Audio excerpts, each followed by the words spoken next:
બગસરાના મગફળી કેન્દ્ર પર મગફળી ચોરી થયાનો આક્ષેપ, સીસીટીવી વાયરલ થયા બાદ 1 કરોડની માનહાનિની ચીમકી। આ દ્રશ્યો અમરેલીના બગસરાના છે, જ્યાં ટીકાના ભાવે મગફળીની ખરીદી કરતા કેન્દ્ર પર ભ્રષ્ટાચાર થતો હોવાના ગંભીર આરોપ લાગ્યા છે। વાયરલ થયેલા આ સીસીટીવી ફૂટેજમાં દેખાઈ રહેલો શખ્સ મગફળીના બારદાનમાંથી મગફળી કાઢતો હોવાનો દાવો છે। દાવો તેવો પણ છે કે કેન્દ્ર પર ખેડૂતો પાસેથી રૂપિયા લેવામાં આવે છે। આ વિડીયોને હથિયાર બનાવી મંડળી અને વહીવટીતંત્ર સામે ભ્રષ્ટાચારના આક્ષેપો કર્યા છે, જેના કારણે મામલો ગરમાયો છે। કેટલાક ખેડૂતોએ આ મામલે તપાસની માંગ સાથે મામલતદારને આવેદનપત્ર આપ્યું। બીજી તરફ મંડળીના ચેરમેને દાવો કર્યો કે ખેડૂતો પાસેથી કોઈ રૂપિયા લેવામાં નથી આવતા। આરોપ લગાવનાર સામે તેમણે 1 કરોડના માનહાનિના દાવાની ચીમકી પણ ઉચ્ચારી। એવામાં સવાલ ઉઠી રહ્યા છે કે આખરે આ આરોપોમાં સત્ય શું છે। આ તરફ ધોરાજી મગફળી ખરીદ કેન્દ્ર પર કોન્ટ્રાક્ટર દ્વારા મગફળીની ચોરીની ફરિયાદ। અમરેલીના બગસરા બાદ ધોરાજીના મગફળી ખરીદી કેન્દ્ર પર કોન્ટ્રાક્ટર દ્વારા મગફળીની ચોરી થતી હોવાની ફરિયાદ ઉઠી છે। ખરીદ કેન્દ્ર પર કોન્ટ્રાક્ટર દ્વારા દાદાગીરી કરવામાં આવતી હોવાની ફરિયાદ ઉઠી।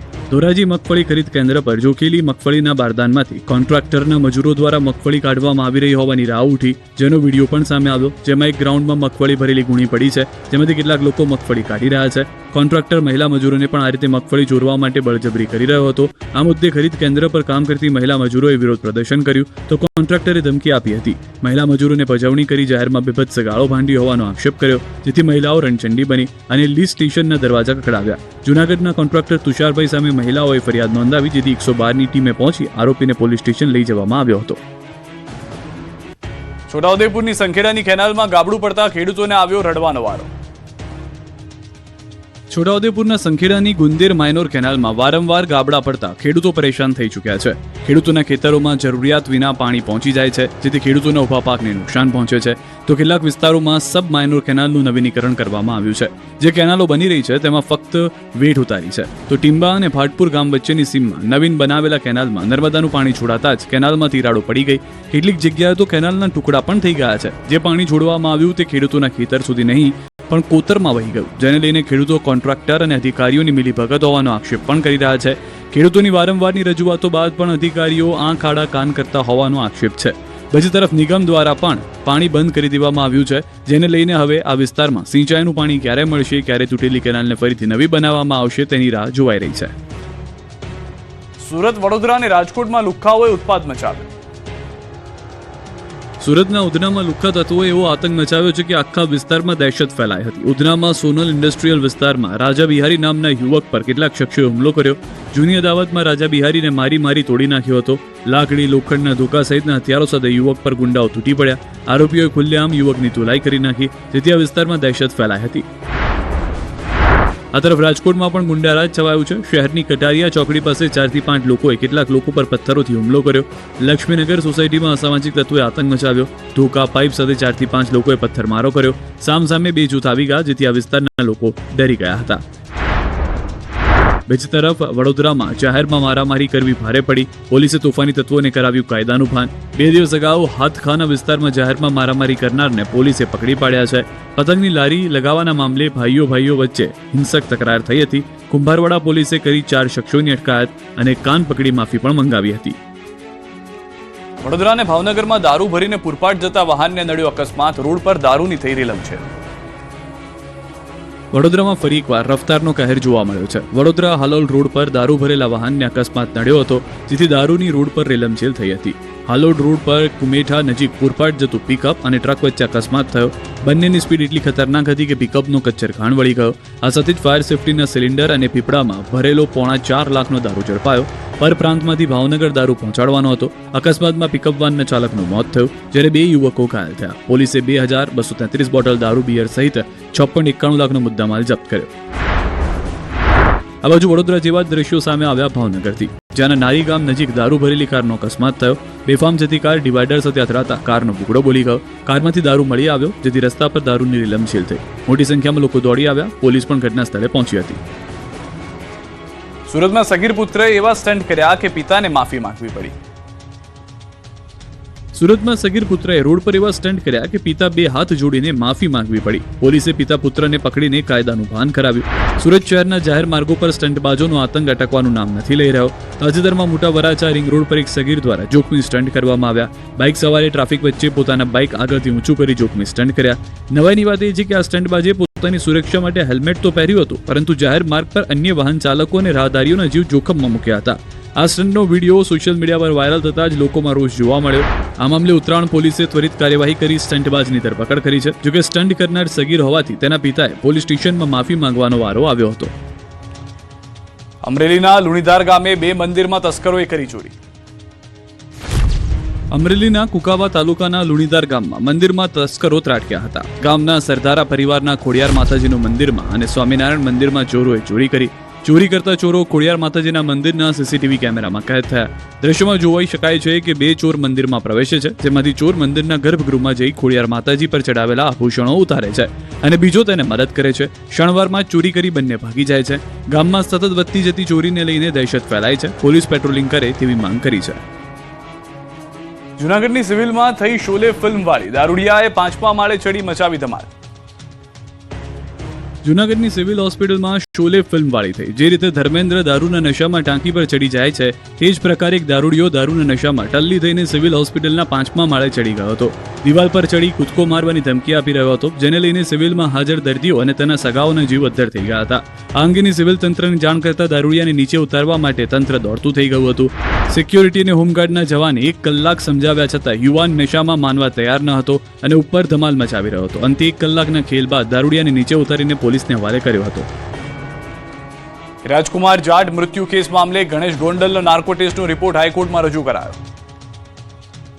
રાજકુમાર અપમૃત્યુ કેસમાં ગણેશ ગોંડલના કરાયેલા નાર્કો ટેસ્ટના રિપોર્ટમાં નવો વળાંક આવ્યો છે. 11મી ડિસેમ્બરે ગણેશ ગોંડલના નાર્કો ટેસ્ટની કામગીરી પૂર્ણ કર્યા બાદ આજે તપાસ અધિકારી દ્વારા ગુજરાત હાઈકોર્ટ સમક્ષ રિપોર્ટ રજૂ કરવામાં આવ્યો. સુરેન્દ્રનગર પોલીસે કરેલ તપાસ રિપોર્ટ કોર્ટ સમક્ષ મુકાયો, જેમાં ગણેશ ગોંડલે રાજકુમાર જાટને માર માર્યો કે કાવતરું રચ્યાની વાતનો ઇનકાર કરવામાં આવ્યો છે. નાર્કો ટેસ્ટ માટે ગણેશને 31 સવાલ પૂછવામાં આવ્યા. હાઈકોર્ટમાં કેસની વધુ સુનાવણી આગામી 15મી જાન્યુઆરીએ યોજાશે.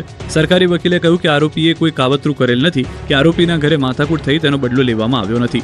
બીજી તરફ અરજદારના વકીલે સુરેન્દ્રનગર પોલીસ દ્વારા ફેર તપાસના રિપોર્ટ માંગ્યા હતા.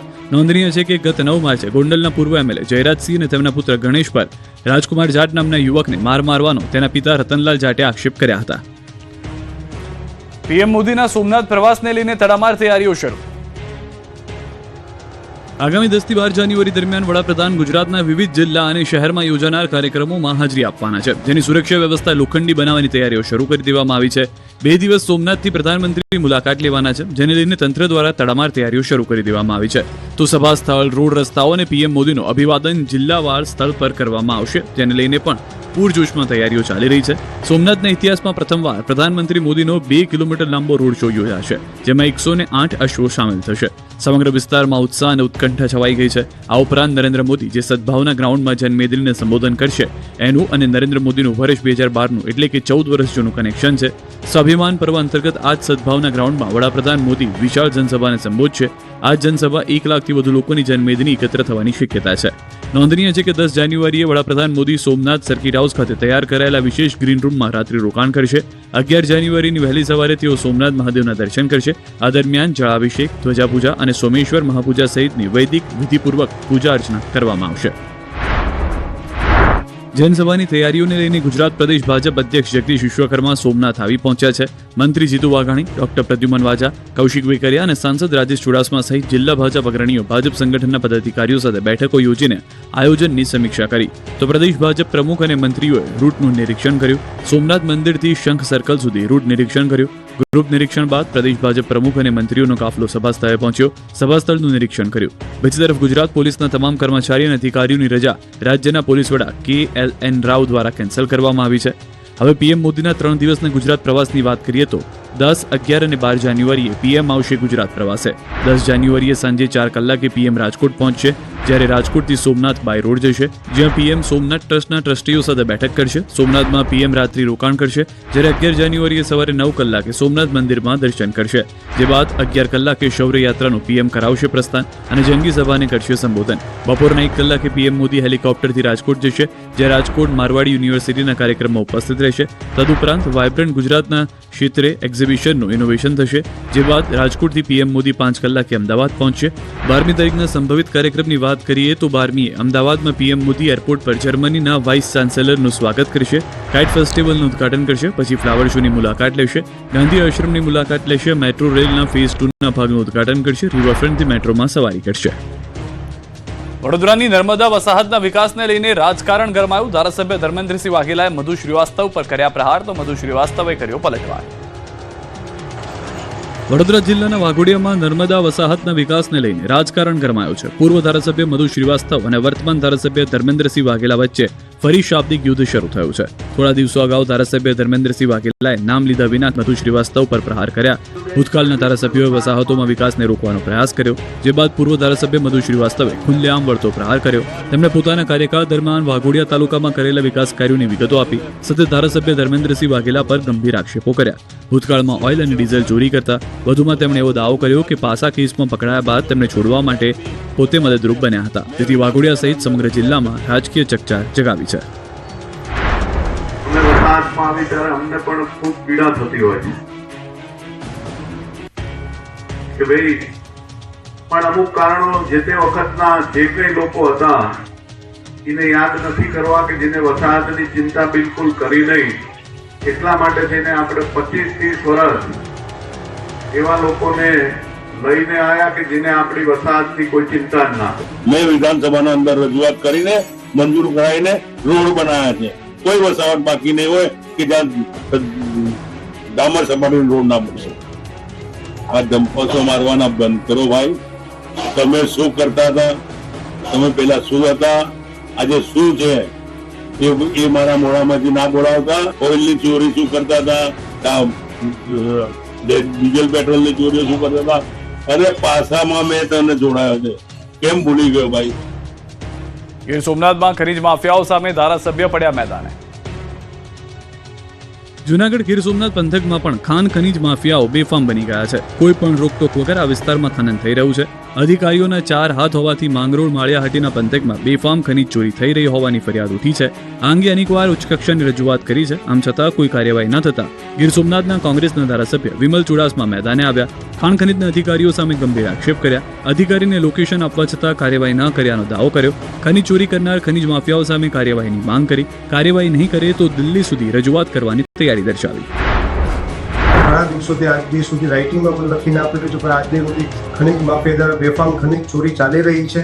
આની પહેલા જ્યારે જુનાગઢ મુકામે મુખ્યમંત્રી શ્રી આવેલા હતા, એમને આગમનમાં સમયે જ આ લોકોએ બેફામ રીતે ખનીજની મંજૂરી આપવામાં અધિકારીઓ દ્વારા આપવામાં આવેલી હતી. સુરતના મોલમાં ડ્રગ્સ બનાવતી મિની ફેક્ટરી પકડાઈ. લંડનમાં બેઠા બેઠા સુરતના મોલમાં ડ્રગ્સનું પ્રોડક્શન કરતા. આ દ્રશ્યો નિહાળી પહેલી નજરે લાગશે કે આ તો લોકોના સ્વાસ્થ્યના રિપોર્ટ બનાવવા માટેની લેબ છે. લેબ જરૂર છે, પરંતુ લોકોના લોહીના ટેસ્ટ માટેની નહીં, પરંતુ ડ્રગ્સ બનાવવા માટેની છે. સુરતના પર્વત પાટિયા વિસ્તારમાં આવેલ કમર્શિયલ મોલની અંદર ફૂડ ટેસ્ટિંગ લેબની આડમાં ધમધમતી હાઈ પ્યોરિટી ક્રિસ્ટલ મેફેડ્રોન ડ્રગ્સની ફેક્ટરીનો સુરત એસઓજીએ પર્દાફાશ કર્યો, જેમાં આંતરરાષ્ટ્રીય લંડન કનેક્શન ખુલતા પોલીસ સ્તબ્ધ થઈ ગઈ. અમરોલીમાંથી 236 ગ્રામ ડ્રગ્સ સાથે ઝડપાયેલા જીલ ઠુંબરની કબૂલાત બાદ પોલીસે પોલારિસ શોપિંગ સેન્ટરની ડિક્રિયા ફૂડ એન્ડ ફાર્મા એનાલોટિકલ લેબોરેટરીમાં દરોડા પાડી ડ્રગ્સ બનાવનાર સિનિયર ટેકનિશિયન સહિત કુલ 3 શખ્સની ધરપકડ કરી. લંડનમાં બેઠેલા માસ્ટર માઇન્ડ અને લેબના માલિક જનક જાદાણીના ઇશારે અને ફાઇનાન્શિયલ મદદથી શહેરમાં જ નશાનું ઝેર તૈયાર થતું હતું. યુવાધનને નશાના રવાડે ચડાવવાના આ કાવતરામાં પોલીસે લાખોનો મુદ્દામાલ, તૈયાર ડ્રગ્સ અને જ્વલનશીલ કેમિકલ્સનો જથ્થો જપ્ત કર્યો. લેબની અંદર તપાસ કરતા પોલીસને આધુનિક મશીનરી અને કેમિકલ્સ મળ્યા, જેનો ઉપયોગ high purity crystal mephedrone drugs તૈયાર કરવા માટે કરવામાં આવતો.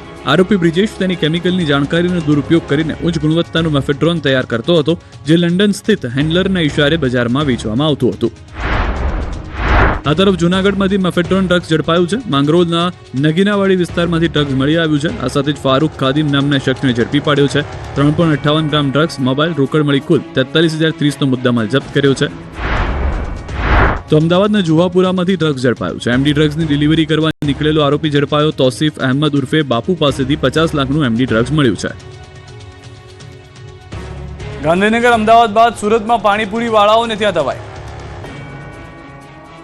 ગાંધીનગર, અમદાવાદ અને હવે સુરતમાં પાણીપુરી વિક્રેતાઓને ત્યાં તવાઈ બોલાવવામાં આવી છે. એટલી ગંદકી યુક્ત જગ્યાઓ પર પાણીપુરી બની રહી છે કે જ્યાં એક સેકન્ડ ઊભું રહેવું પણ મુશ્કેલ બની જાય. ફૂડ વિભાગે દરોડા પાડી કાર્યવાહી કરી. ગાંધીનગરમાં રોગચાળો વકર્યા બાદ સુરત મનપા એક્શન મોડમાં છે. પાંડેસરા વિસ્તારમાં પાણીપુરીના વિક્રેતાઓને ત્યાં આરોગ્ય વિભાગની ટીમે દરોડા પાડ્યા. તપાસ દરમિયાન અખાદ્ય અને આરોગ્ય માટે જોખમી સામગ્રી મળી આવી. કેટલાક વિક્રેતાઓ પાણીપુરી બનાવવા માટે કાળા, વપરાયેલા અને સડેલા તેલનો ઉપયોગ કરી રહ્યા હતા. આ ઉપરાંત કોથળામાંથી સડેલા બટેકા મળી આવ્યા છે, જે માનવ સ્વાસ્થ્ય માટે ગંભીર ગંભીર ખતરો ઊભો કરે છે. ગંદા કપડામાં આલુપુરી તૈયાર કરવામાં આવતી હોવાનું પણ આરોગ્ય વિભાગની ટીમે પકડ્યું. આ કાર્યવાહી દરમિયાન અખાદ્ય તેલ, બટાકા અને તૈયાર પાણીપુરી સ્થળ પર જ જપ્ત કરવામાં આવ્યા છે. આરોગ્ય વિભાગની ટીમે તરત જ આ તેલનો નાશ કર્યો હતો, જેથી તેનો ફરી ઉપયોગ ન થઈ શકે. નિયમોનું ઉલ્લંઘન કરનાર વિક્રેતાઓને સ્થળ પર જ દંડ ફટકારવામાં આવ્યો હતો. અમદાવાદમાં ગઈકાલે પાણીપુરી વાળાઓને ત્યાં રેડ પાડ્યા બાદ આજે પાણીપુરીની લારીઓ જપ્ત કરી. અમદાવાદના વિવિધ વિસ્તારમાં પાણીપુરી વિક્રેતાઓને ત્યાં ફૂડ વિભાગે દરોડા પાડ્યા, જ્યાંથી સડેલા બટેકા, અખાદ્ય ચણા અને કાળા મસ્ત તેલમાં તળેલી પાણીપુરી પકડી પાડી હતી. અખાદ્ય જથ્થો નાશ કરાયો હતો. 50થી વધુ એકમો પર તવાઈ બોલાવી હતી. ત્યારે બુધવારે બહેરામપુરા વોર્ડમાં ફરી મનપાની ટીમ ત્રાટકી હતી. પાણીપુરીની તમામ લારીઓ દૂર કરી જપ્ત કરી લીધી હતી. ગંદકી વચ્ચે પાણીપુરી તૈયાર કરતા લારીઓ પકડી લેવામાં આવી હતી. 50થી વધુ લારીઓ પકડી લેતા પાણીપુરીના વેપારીઓમાં આક્રોશ જોવા મળ્યો. વડોદરામાં